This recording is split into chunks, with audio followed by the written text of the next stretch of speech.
Voilà, ça, c'est drôle. Je suis pas un vieux con qui aime pas l'humour, j'aime bien quand c'est bien fait. Et là, c'est bien fait. Un profil pour deux raconte l'histoire d'Alex, un jeune homme qui cherche du travail dans le domaine de l'écriture, romans, nouvelles et scénarios, et vu qu'il est en manque d'argent, se voit proposer par la mère de sa petite amie un job en attendant.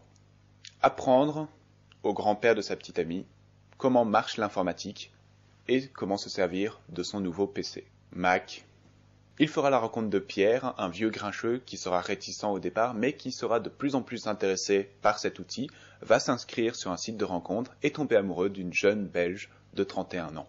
Lorsque finalement il est invité à rencontrer cette jeune femme, il n'assume pas son physique et son âge et demande à Alex d'y aller en son nom. J'aimerais préciser que ce n'est pas une full comédie, c'est plus une histoire dramatique avec des sketchs comiques parsemés un peu partout. C'est beaucoup plus proche d'une comédie dramatique et c'est tout à fait à propos parce que l'histoire se rapproche un peu d'une pièce qui elle-même est une comédie dramatique, Cyrano de Bergerac. En effet, on a des thèmes qui se répondent, un personnage qui tombe amoureux d'une femme, mais qui n'assume pas du tout son physique, et qui envoie quelqu'un d'autre, en le briefant et en lui disant ce qu'il doit dire, à l'attaque. Et finalement, tout ce beau monde se retrouve piégé dans une cage où personne n'est vraiment satisfait de la situation. Avant de parler un petit peu plus du comique et du drame dans le film, je vais faire un tour vers les acteurs parce que il y a Pierre Richard. Et Pierre Richard est la raison pour laquelle je suis allé voir ce film. J'aime énormément Pierre Richard. Toutefois, je dois dire que contrairement à beaucoup, c'est pas du tout avec ses premiers rôles que je le connais. J'ai vu ses premiers rôles, surtout les plus connus, Le Grand Blond et la Chaussure Noire, par exemple. Mais c'est surtout en fait avec sa carrière après 2000 que je l'ai découvert. Et quand j'étais gosse, il y avait deux téléfilms que je regardais énormément. C'était Sans famille et c'était Robinson Crusoe que malheureusement je n'ai pas sur moi.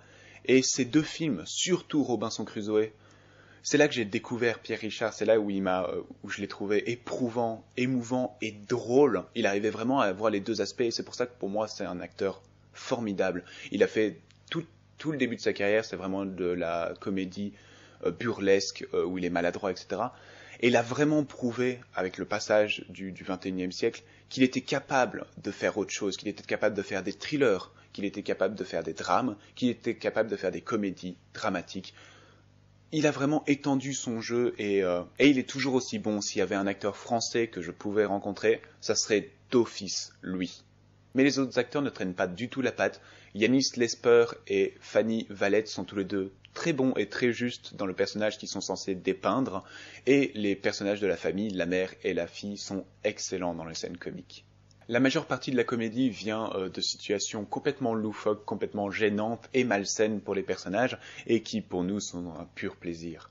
Il s'agit de sketchs de cacher un mensonge, qui certes a été vu plein de fois, mais tout dépend de comment c'est réalisé et comment c'est fait. La scène de petit déjeuner familial est de loin la scène la plus excellente que j'ai vue dans une comédie depuis un bon moment. Mais mes scènes préférées sont celles où Alex est seul avec Pierre parce que Pierre est un vieux grincheux manipulateur par l'argent ou manipulateur en faisant en sorte que les gens s'apitoient sur lui. Et Alex est un personnage un peu soumis qui tombe complètement dans le panneau mais qui au fur et à mesure du film va commencer à se construire une carapace et en avoir vraiment ras le cul de ce vieux et lui balancer des pièges, des clashs, le mettre dans des situations gênantes qu'il a lui-même eu à affronter. Et dois-je préciser que c'est une des rares comédies françaises où il y a un personnage belge, où les personnages viennent à Bruxelles, et où il n'y a aucune blague exagérée sur les accents.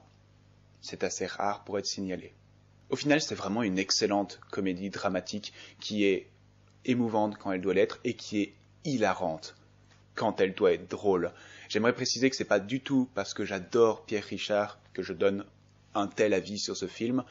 Je suis allé voir ce film en me disant, je vais voir Pierre Richard, le film va être ok. Il s'avère que j'ai vu Pierre Richard et que le film était super. Qu'est-ce qu'on demande de mieux? Si je devais coter ma satisfaction en ayant vu Un profil pour deux, elle serait de 18,5 sur 20. Comme toujours, merci d'avoir regardé cette vidéo. Vous pouvez l'aimer, la partager, vous abonner à ma chaîne et la partager également. J'ai une page Facebook, Twitter dans les liens de la description.